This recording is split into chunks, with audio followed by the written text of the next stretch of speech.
Ассалаумағалейкум достар, біз киелі қала Түркістандамыз. Қожа Ахмет Яссауи атындағы халықаралық Қазақ-Түрік университетінің ғалымы Нұрдана Нұртайқызының ғылыми жобасымен бірге танысатын боламыз. Бұл ғылымстан жобасы. Ендеше бізбен бірге болыңыздар.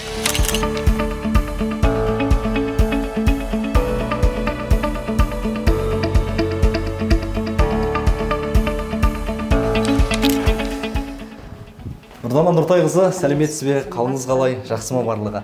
Енді Нұрдана ханым, сізді ғалым ретінде өте жақсы білеміз, танимыз.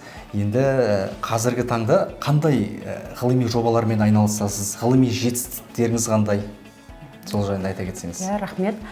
Біз Қожа Ахмет Яссауи атындағы халықаралық Қазақ-Түрік университетінің биология кафедрасында және ол жердегі бір топ ғалымдармен бірге біз бірнеше ғылыми зерттеу жұмыстармен айналысудамыз. Ғалымдармен бірге бірлесе отырып, жаңа ғылыми зерттеулерімізді нәтиже ретінде ұсынып, коммерцияландыру жобасын айналысудамыз. Және осы ғылымды коммерцияландыру жобасы бойынша, осы құрылған, сіздер зертханада тұрсыздар. Бұл білім және жоғары ғылым министрлігінің ғылым комитеті, соның ішіндегі ғылым қоры қаржыландырылуымен ұтып алынған коммерцияландыру жобасы бойынша құрылған бұл өсімдіктер биотехнология зертханасы. Бұл жерде қазіргі таңда коммерцияландыру жобасы бойынша алманың түрлерін инвитро жағдайында көбейту, екінші қызғалдақтың бастапқы материалдар коллекциясын жасау, соның ішінде оларды жедел көбейту технологияларын жетілдіру бойынша зерттеулер жүргізілуде. Жақсы, енді осы аталған ғылыми жобаның мақсаты мен міндеті қандай, басқа зертханаларға қарағанда айырмашылығы қандай бұл зертхананың? Рахмет.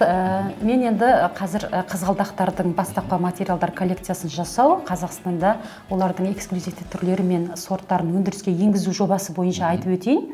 Бұл жобаның жұмысы бойынша айналысып жатқанымызға, ғылыми жобаны ұтып алынғанға дейінде бұл зерттеу жұмыстары біздің университетте басталған болатын. Университет басшылығының қолдауымен қазіргі таңда ол 3 жылдан астам мерзім уақытында ол жүргізілуде. Негізінен зерттеу жұмыстары зертханалық жағдайда ғана емес, далалық жағдайда. Ол біздің университеттің ботаникалық бағы бар, көлемі 88 гектарды құрайтын. Сол жерде ашық және жабық топырақ жағдайында, жер асты жылыжайында өсіру, көктету технологияларын жетілдіру бойынша зерттеулер жүргізілуде. Жақсы, Нұрдана ханым, енді дәл осы сіздің айналысып жатқан ғылыми жобаңызбен танысайық. Барша бізді көріп отырған көзқарақты көрермендерге түсінікті болу үшін. Жалпы көбіміз енді білеміз, қызғалдақтар сыртта өсірілетінін, ал зертханада қалай өсіріледі? Мінекей, қызық, барша енді көрермендерге де қызық болар. Бірге білейік соны. Зертханалық жағдайда жүргізілетін зерттеу жұмыстарымен сіздерді қысқаша таныстырайын. Ең бірінші бізде дайындық бөлмесі бар. Бұл жерде өсімдіктерді инвитро жағдайында микроклондық әдістер арқылы көбейту үшін қоректік орталар әзірленеді. Ең бірінші, міне көріп тұрғандарыңыздай, мына жерде қоректік орталарды әзірлеу, ол қажетті өсіру үшін қажетті қоректік орталардың құрамына қосылатын микроэлементтер бар, фитогормондар бар, олардың концентрациясын анықтау және осы дайын болған қоректік орталарды стерилизациялау жұмыстары барлығы осы бөлмеде жүргізіледі. Дайындалған қоректік орталарды біз мына жақта стерилизациядан өткіземіз. Ең бірінші талап негізі инвитро жағдайында көбейтудің ол тазалықты сақтау керек, яғни стерилдеу әдістері жоғары деңгейде жүргізіледі. Қанша уақыт кетеді бұған дайындалуға процесс? Негізгі қоректік орталарды дайындау енді көлеміне, мөлшеріне байланысты, мөлшеріне байланысты оларды дайындау ұзақ уақыт алмайды. Кәдімгі 1-2 сағатта дайын болады, бірақ автоклавтан стерилдеп, одан кейін оларды суыту жұмыстары бар. Соған дейін біз алдын ала бір күн бұрын қоректік орталарды дайындап қоямыз. Ары қарай инвитро жағдайында көбейту ламинар бокста жүргізіледі, дайын болған қоректік орталардан. Одан кейін екінші бір бағыты бар бізде зертханада. Осы зақымдалған зерттеу әдістері кезінде болсын, далалық жағдайда болсын, зақымдалған ауру түрлері бар, зақымдаушы микромецеттердің түрлерін идентификациялау, оларды түрге ажырату, яғни молекулярлық генетикалық зерттеулердің барлығы мына бізде екінші бөлімде жүргізіледі. Жақсы, енді өзіңіз осы ғылыми жобамен қанша уақыт болды айналысып жүргеніңізге? Мен негізі осы ғылым жолына қызығып, осы салада жүргеніме 17 жылдай уақыт болды. Бірақ PhD докторлық дәрежесін алғаныма 2017 жылы алған болатынмын. Сол кезден бастап тікелей осы жолға бағыт алдым десем болады. Мына қызғалдақтардың инвитро жағдайында көбейту бойынша бокс бөлмесімен таныстырайын. Бұл жерде міне 3 ламинар бокс орналасқан. Бұл жерде жоғары стерильдікті қамтамасыз ететін жүйе. Осы жерде регенерантты алу, оларды көбейту жұмыстарын бар осы жерде жүргізіледі. Негізінен екпе жұмыстары осы жерде орындалады. Ал енді мұнда ауа температурасы қанша градус көрсетіп тұр дәл қазір?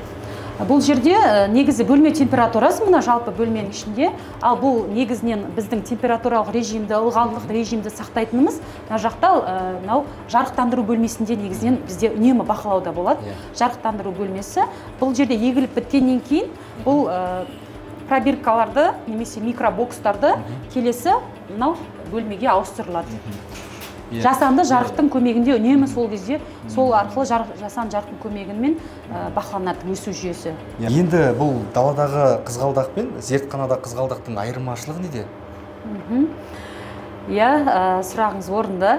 Бұл зертханалық жағдайда қызғалдақтардың микро баданаларын алу жұмыстары бойынша немесе басқа бағыттағы кез келген өсімдікті инвитро жағдайында алудың бірден бір мақсаты жылдам және саны жағынан көп өскін алу.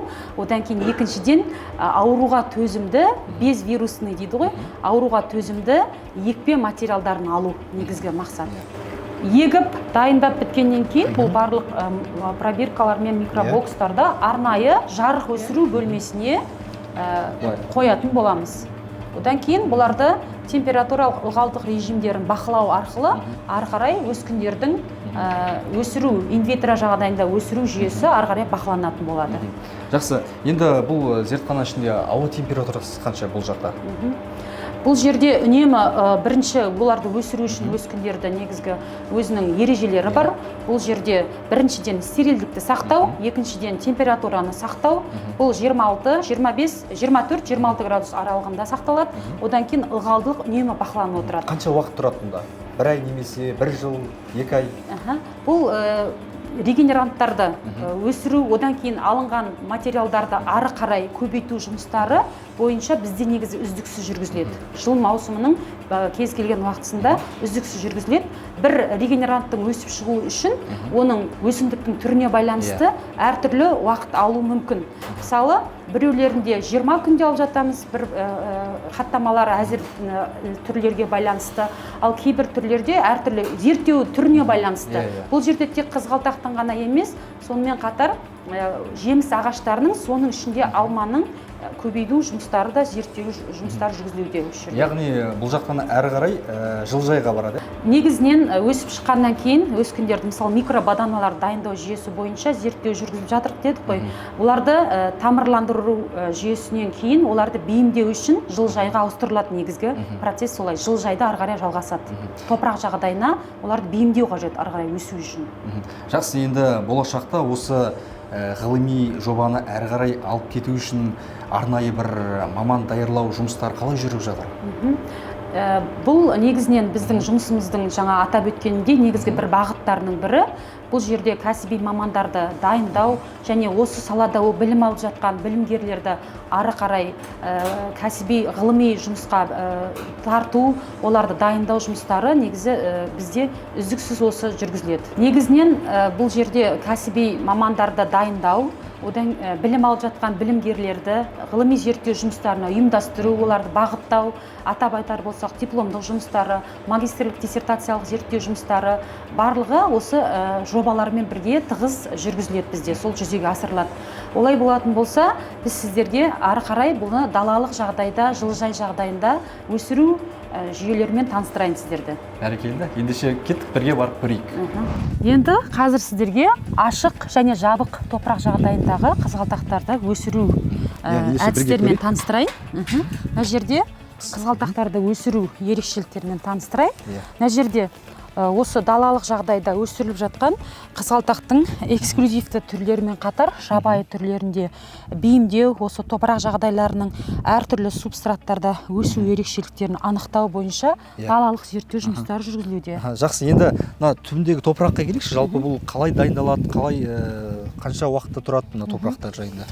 Біз негізгі былтырғы зерттеу жұмысымызда негізінен субстраттардың, осы баданалардың өніп көктеу ерекшеліктерін зерттеу бір міндетіміз болатын.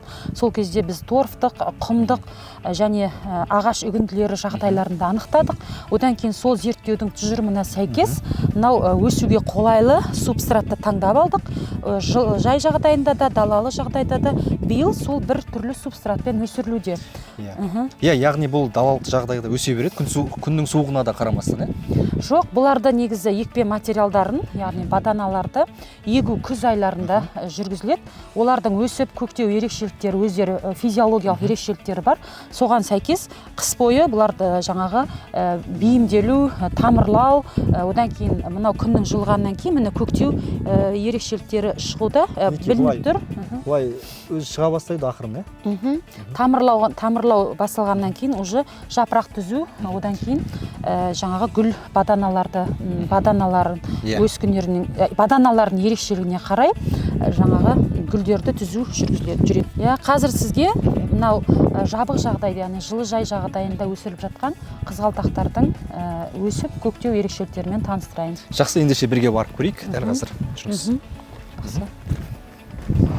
Қадірлі көрермен, біз дәл қазір жылыжайға келдік. Енді бұнда қызғалдақтар қалай өсіріледі, оны толыққанды Нұрдана ханым айтып беруге дайын тұр. Нұрдана ханым, жалпы осы қызғалдақтар жылыжайда қалай өсіріледі, ауа температурасы қанша, сол жайында айта кетсеңіз. Қазіргі таңда жылыжай жағдайында 15 түрлі эксклюзивті қызғалдақтың сорттары өсірілуде. Бұны көріп тұрғандарыңыздай кейбір сорттық ерекшеліктеріне байланысты біреулердің өскін түзу процестері әлі де жалғасуда өсу, бір түрлері, бір сорттары уже бутон түзу, міне бутон түзу кезеңінде. Енді бүршік жарып келе жатыр ғой. Бір сорттық, бұл барлығы сорттық ерекшелікке байланысты. Мына сортында мысалы уже қызғалдақтың гүлдерін ашуға дайын тұр. Яғни гүлдеп жатыр ғой бұл дәл қазір, Енді бұл түбін пияшықтарын қайдан аласыздар, сорттарды? Сол жайында айта кетсеңіз. Негізі эксклюзивті сорттар бізде барлығы Нидерландыдан алынады. Нидерланды негізгі баданалар Колумбус деген сорты. Негізіне Нидерланды дүние жүзі бойынша баданаларды өндіруші бірден бір мемлекет болып табылады. Білесіздер, біздің негізінен қызғалдақтың отаны екендігі белгілі. Қазақстанның біздегі негізгі бастапқы қызғалдақтың материалдары ұлы жібек жолы арқылы Европаға тасымалданған, жеткізілген деген деректер де бар.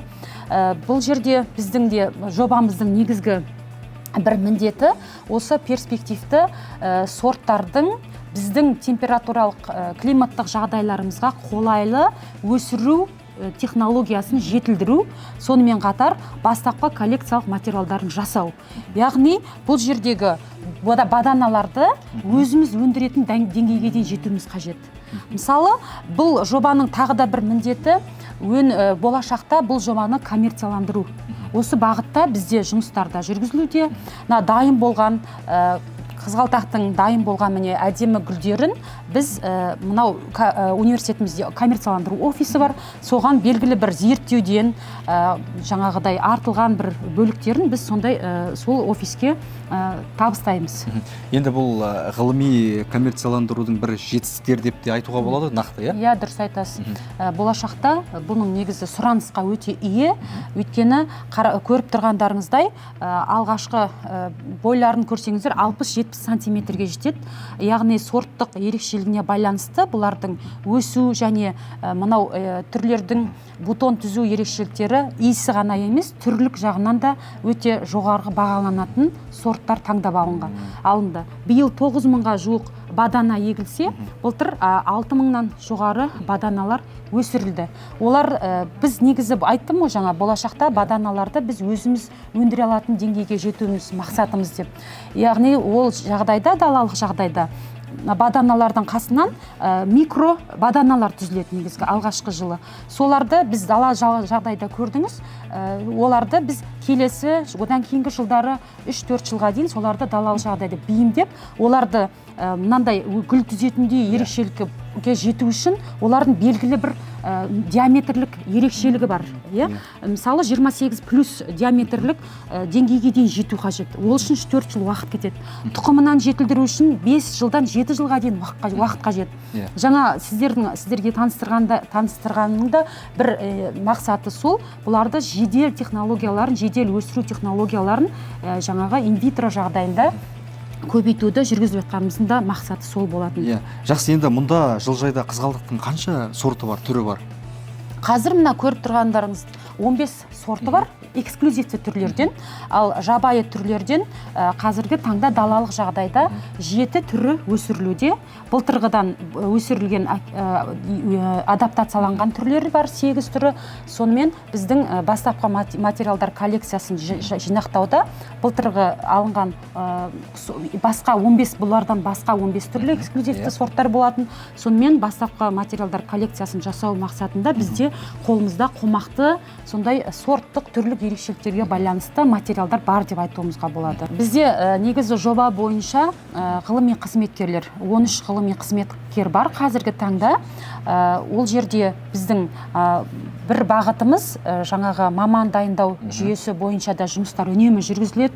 Соның бірі ретінде айтсам болады, бізде магистранттарды осы жобада бізде негізгі жоба орындаушысы ретінде қатысады. Біз олардың өсіру технологияларын, бұларды ары қарай жалғастыру, жетілдіру бойынша үнемі ол маман дайындау, кәсіби білімін жетілдіру бізде негізгі бір бағыттардың бірі деп айтсам болады. Қазір осы арнайы субстраттық жағдаймен қатар осы қызғалдақтарды түрлік ерекшеліктеріне, сорттық ерекшеліктеріне байланысты гидропоника әдісімен жетілдіру бойынша биыл зерттеу жұмыстары айналысып жатырмыз. Міне көріп тұрғандарыңыздай. Яғни бұл суда өсіріліп жатыр ғой қазір? Бұл жердегі негізі топырақсыз, міне суда арнайы мына жерде ішінде орналасқан, жәшіктердің ішінде орналасқан, арнайы осы пияшықтарды егуге арнайы жасалған осы пияшық тұқымдастарын өсіруге арналған. Гидропоника жүйесі арқылы өсіру тиімділігі анықталған жағдайда біз сорттық түрлік ерекшеліктерге байланысты болашақта осы жүйені қолға алсақ па деп отырмыз. Өйткені мына жерде торфтың дайындау, оларды сатып алу, ол субстраттарды әзірлеу жұмыстарда біршама механикалық жұмыстар және қол жұмыстарынан арқылы жүргізіледі. Сонымен бұл технология, бұның ішіне қосылатын макро-микро элементтердің концентрациялық мөлшері, солардың бәрі тиімді нәтиже беріп жатса, уже алғашқы тиімділігін көріп тұрсыздар, көрініп тұр. Осы жүйеге өтсек па деген біздің болашақта жоспарымыз бар. Қадірлі көрермен, бүгін біз Қожа Ахмет Яссауи атындағы Халықаралық Қазақ-Түрік университетінің ғалымы Нұрдана Нұртайқызының ғылыми жобасымен таныстық. Өте керемет, осы зертханада, жылыжайда осы қызғалдақтың қалай өсірілу барысы, оның гүлденуі жайында толыққанды ақпарат білдік деп ойлаймыз. Нұрдана ханым, сізге жұмыстарыңызға сәттілік тілейміз, еңбектеріңіз табысты, жұмыстарыңыз берекелі болсын дейміз. Рахмет.